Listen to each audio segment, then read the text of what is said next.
kokoran sareko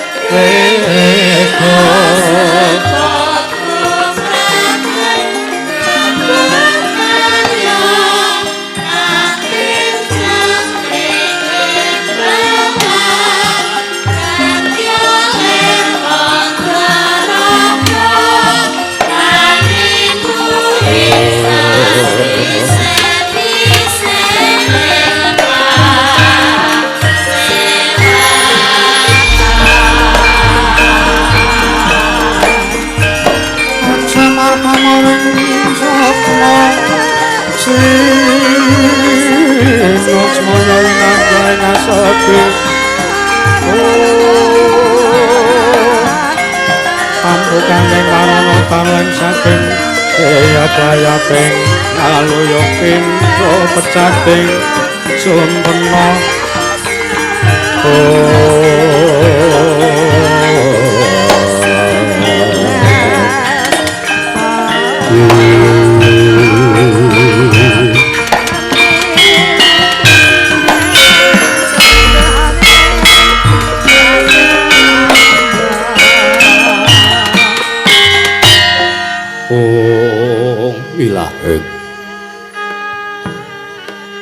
Bilaheng awi guna mastu purama sidhem awi guna mastu purama sidhem silat milik Hyang Jagat Karana sirang tondo kawisesaning bisana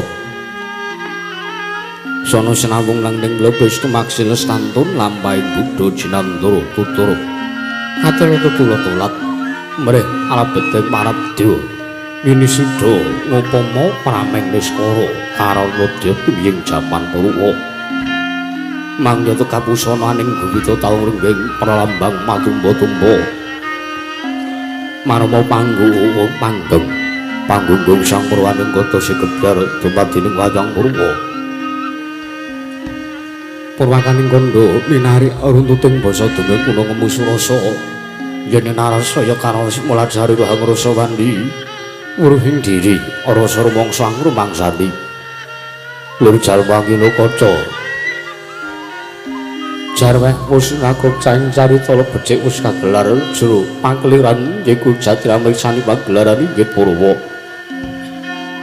Surya Candra Tarung Hyang Kartika wis kena bodrat ing kamangsa sari radrang drep bawana prateking duk sina gilir kemandi tempat dadi wetanganing dina sasi warsi windu kang sarta abad Dadung lantang karta mangkarta isi kalan Bantaya Jawa pating krembya dada padang kutu-kutu walang katoga burung yang bruntu dada beranantan bawa jalan padang terangan senari sanggang ranggang sumur bawan jagat mungging jagat witan mungging kalingan muka abang merangkah lamun gaik saya dilat-dilato bumi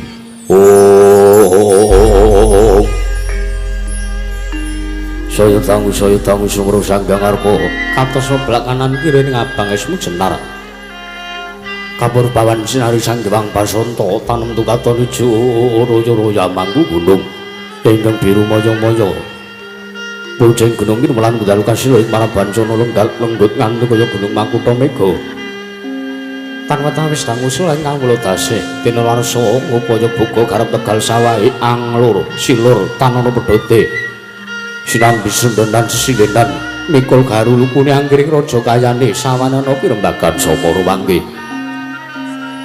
sanggang arko sedang usul inggil wis katon melaut sinari jagat dening kiblat papat lor kidul tan kulon sinari jagat kang saya rebut yoto rebut rebut kekuwung parandritatan wonten ingkang amadani kekuwung maraja nagari ing Amarta ya nagari Indraprasta ya negari ing Batana Kawarsa ya negari ing Cintakapura ya sinebut negari Wanamarta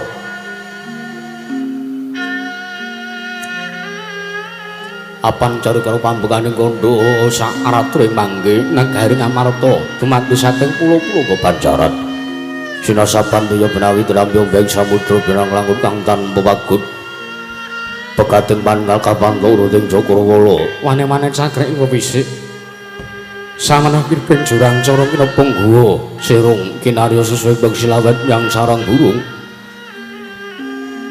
wonten ugi pasisiran narsasana jembarke bekaning pasir gumlaring garis pinggir tanem tuwang rembujung royo-royo karang gitri rewe-rewe klopo bumi subur pasir dermawul satengah nandur kartu mangkar kawuryan dadi gunung-gunung bebanjengan rangsang langit lenggak-lenggok lampahe toya ingkang mijil saking sendang-sendang ring tirtane ilene kang minara para playune kang tinampi wadhuk bendung-bendung kinari anggeleni sawah yang tak pategalaning ndara kesmo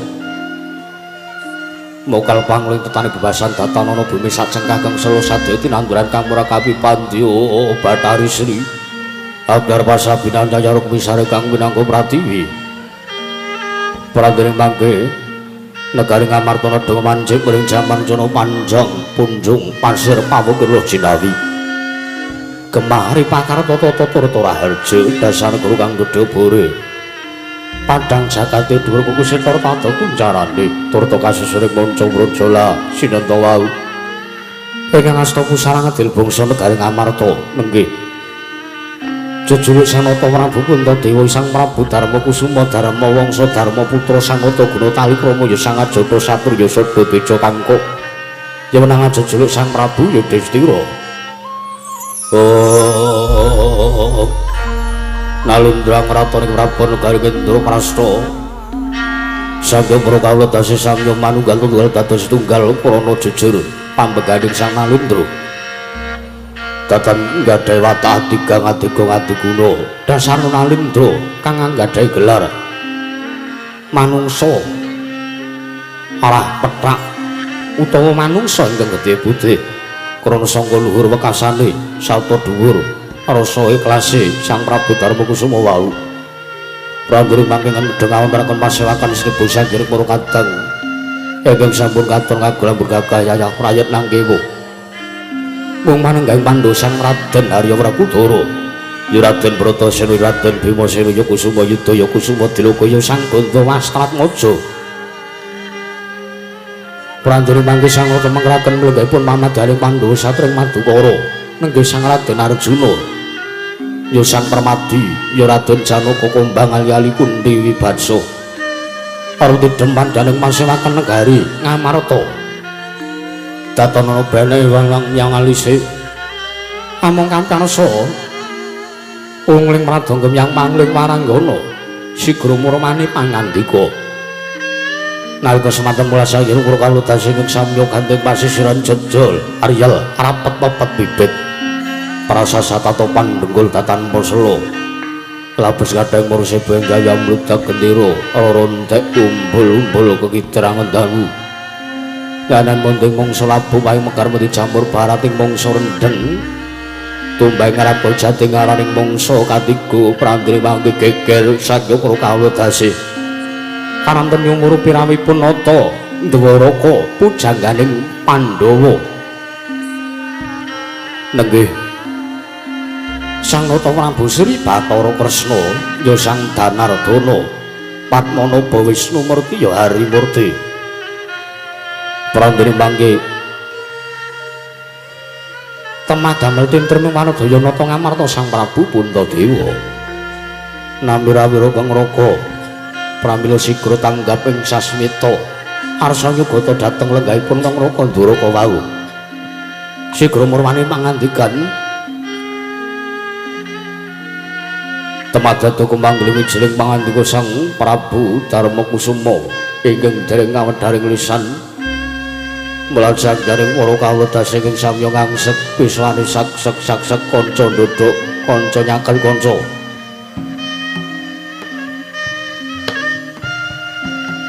temadadi asring keping pananggilan kula wau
ritinon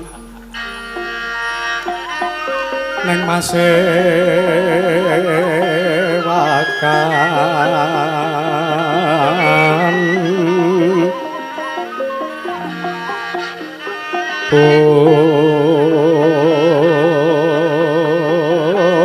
busana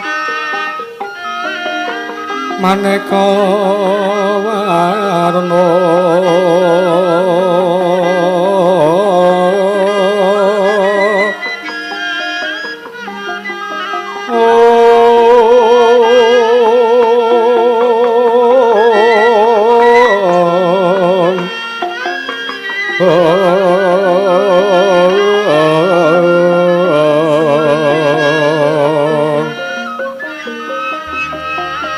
Sepak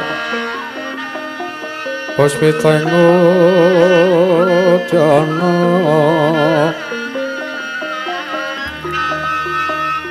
yang mancra sarwarokma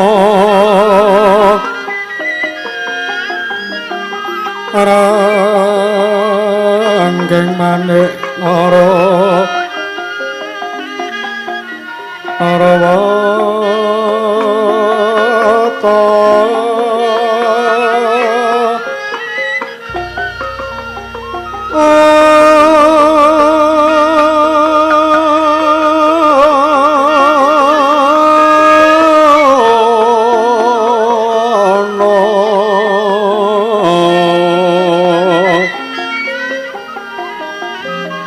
Obro prabanya kang sumirat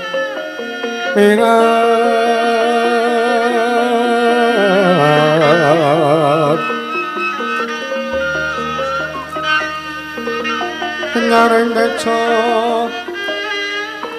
laliwaran lir kelan sisiring kadet sisiring padet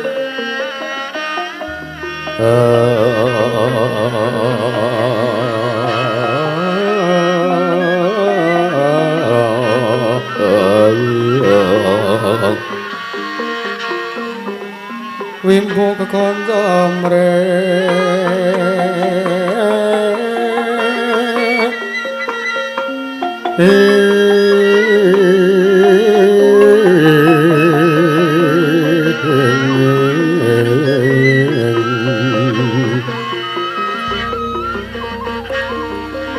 Ati yuping maruta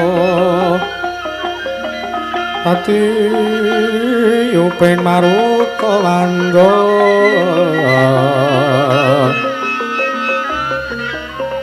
Separan kang mangambah Ungas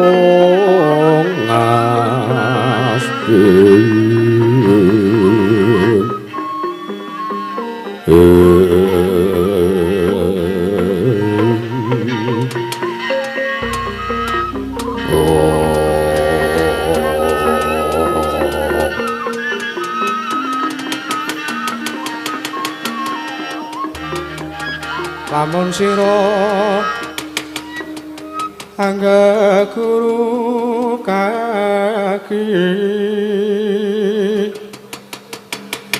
pamilya manungsa kanyata ingkang becik martabate sarta kawruh mring hukum kang ibadah lan parangi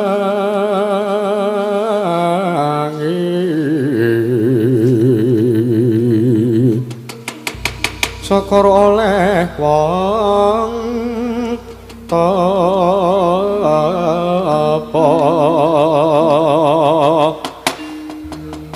engkang kuwas mungkul tan mikir pawehing liyan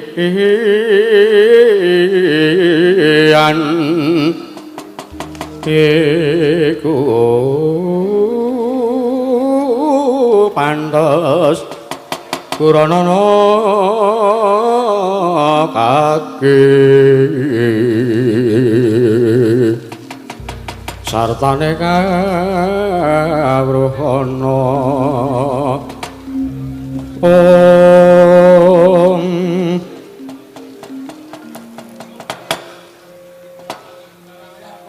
Niwang Agung muga ngayomana marang Praja Negari Ngamarta sak isine nun mangke Koko Prabu Sri Bathara Kresna rawuh wonten Praja Nagari Ngamarta damel kerjasa tanimanipun ingkang rayipun Darma Kusuma krana sengkan-sengkan rawuh paduka ingkang tanpa paring cecoling sadèrèngipun Koko Prabu kula ngaturaken asung pasegan panakrami saha pambagya Raja Kunjupuk wonten ngarsa paduka Kanjeng Koko Prabu jimat sesembahan kula pengayoman kula nring Madyapada prapting delahan Koko Prabu Sri Bathara Kresna ya jagat pangestu kara wayah Bathara jagat wong bawana langgeng sinunggi datan awrat nun mangke Yayi Prabu parang mangestu paduka Yayi Prabu Darma Kusumami dhateng wiswanipun ingkang Raka Ndoraka Yayi sewu panatur kula diageng pangaksami krana sowan kula mboten atur cecoling sadèrèngipun bilih kula badhe sontor ngarsa paduka Yayi Prabu Darma Kusuma ternyata kadang-kadang kula para Pandhawa mriku sampun kula rengkuh kados dene turas getihipun kang Raka Ndwarawanti piyambak nanging wis semanten asung pasegan panakrami sampun kula tampi boten langkung kula ngaturaken pudha pangastawa kula kunjuk wonten ngarsa paduka Yayi sampun kula cancang kucing weni dumawing widangan kapetekaken wonten ing jujur meketing perdaya saestu ndadosaken cahya nra cahya daging raka jewanan Koko Prabu kaskecat lenggah paduka sampun boten kirang prayogi Yayi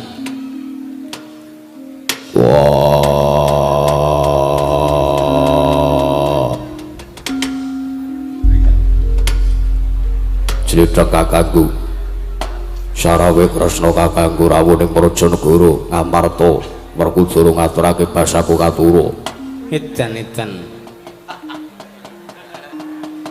kadangipun Kakang Dimas Werkudara ya sia diatur basa nursanipun Kakang ora pangestunipun Kakang wae tampamana Werkudara dagegem dadekake jimat ora liwat prayogan nunggun mulunggu ngadhem kersane barep kakangku jlitheng ya kaya wis ora kurang prayoga Werkudara Koko Wirabunadhan kula ngaturaken sembah sungkem bekti kula kunjuk ya Arjuna tak tampa ora liwat pangestunipun Kakang tampanana sampun sanget anggen kawula pundi nun sewu menika kok gage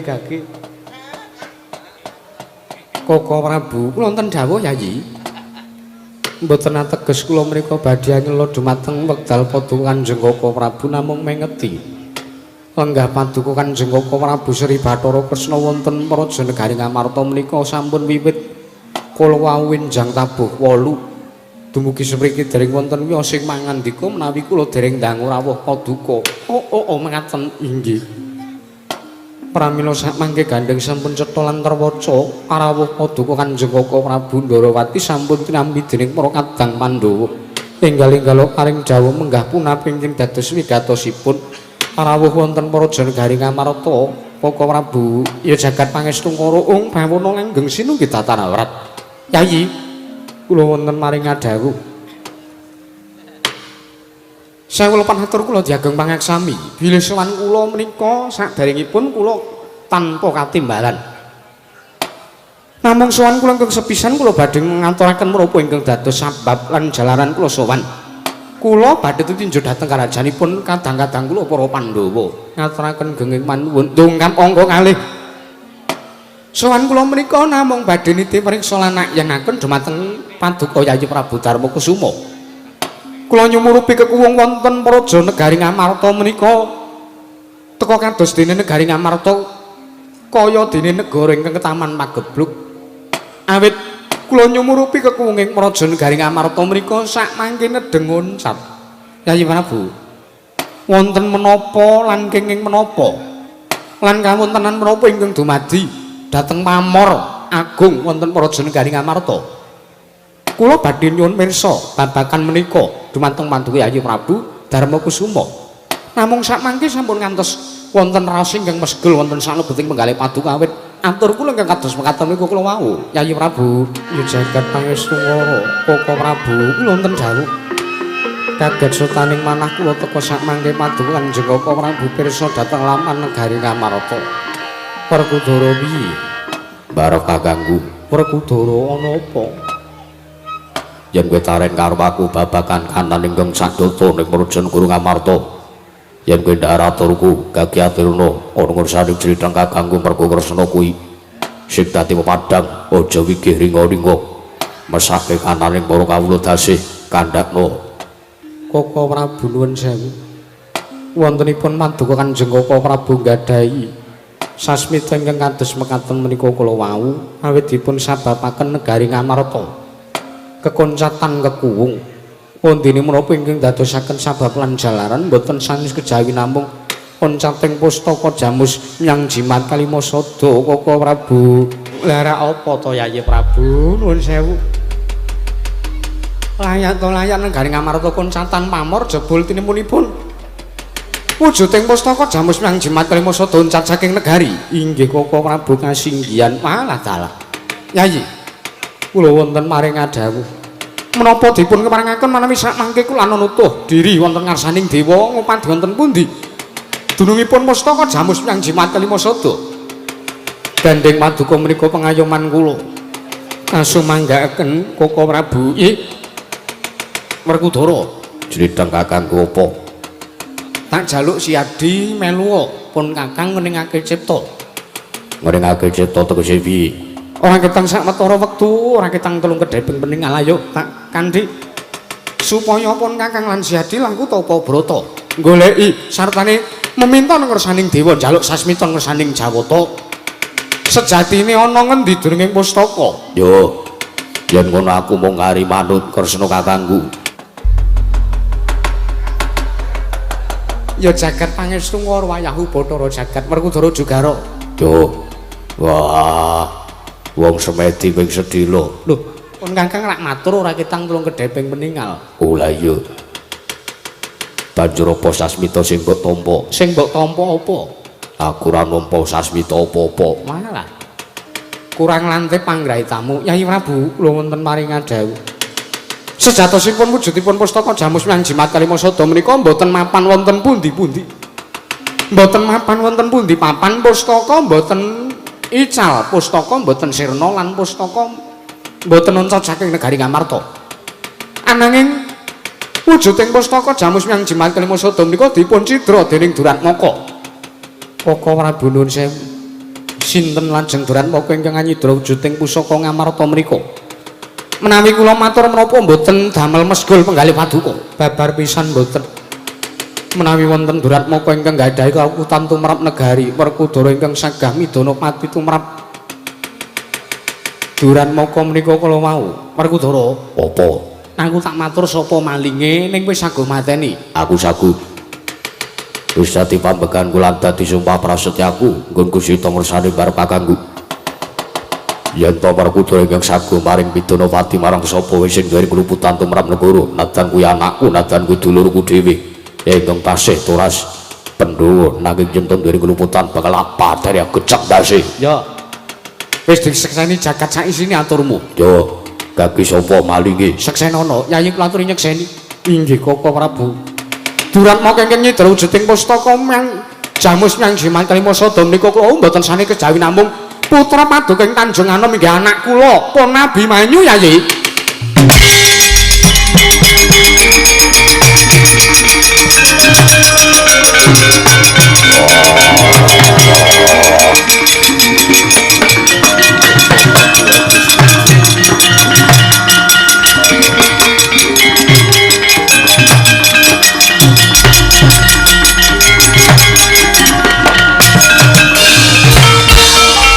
Ya jagat pangestu ngoro wayahu Bathara jagat mboten nginten babar pisan Koko Prabu teka Abimanyu ingkang nyidra wujuding pustaka. Lah menika to. Menika mitrat ngendikanipun dewa lho. Kula menika mboten damel-damel, kula menika mboten atur dura wonten ngersanipun Yayi Prabu Darmakusuma. Koko Prabu menapa badhe kelampah kula kecalan anak kula. Wah, Kresna. Werkudara piye? Apa kira-kira ora iso mbok genahke meneh, ora iso mbok cethake meneh gunung matur nusani dewa. Ora iso. Sing nyatane pancen kuwi wis dadi ngendikaning Jawata. Yen to Abimanyu sing nyolong pustaka Jamus Nyang Jimat Lima Sada. Apa ya bakal kelakon aku kelangan anak sing paling tak tresnani. Ayo. Kowe mau wis sumpah lho, kowe mau wis prasetya lho. Nek janji kowe ngelincati apa sing dadi sumpahmu dhewe, tetel kasatriyanmu. Koko Prabu nyuwun pamit badhe mejahipun Abimanyu.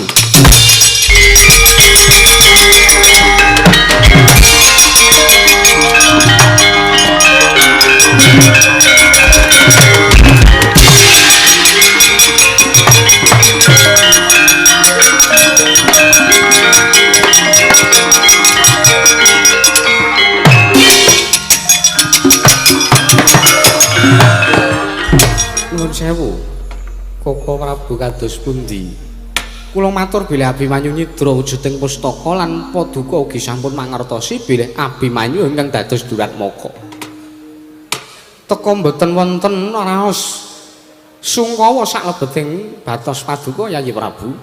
Koko Prabu kula wonten dawuh kula menika nalindra ingkang bawa laksana larak ngaten inggih. Jeneng nyata anggen kula madheg nalindra kula ngginakaken maugeran sama beda dana denduk teges nadan liandrayan gadhe lelabuhan tumrap negari badhe kula paringi ganjaran nanging nadyan to kulit daging dulur kula piyambak nanging gadhahi kaluputan tumrap negara tartemtu badhe pun pidana sampun kersanipun Werkudara kemawon. Wong bawana langgeng sinunggi datanewrat. Alah Yayi teka sak mangke adil para marta anggen maduka madheg nalindra ngemong kebawat keperintah negari Ngamarta. Inggih neng ngaten kula namung ngantun nderek. Inggih Koko Prabu nanging kula suwun sampun ngantos negakaken dhateng kawontenanipun kadang kula pun Werkudara kaliyan Arjuna kula aturi ngawat-awati. Inggih sak mangke kula nyuwun pamit madal masilan kula badhe nderekaken mlapat lampahipun kadang kula pun Werkudara kaliyan Arjuna Yayi.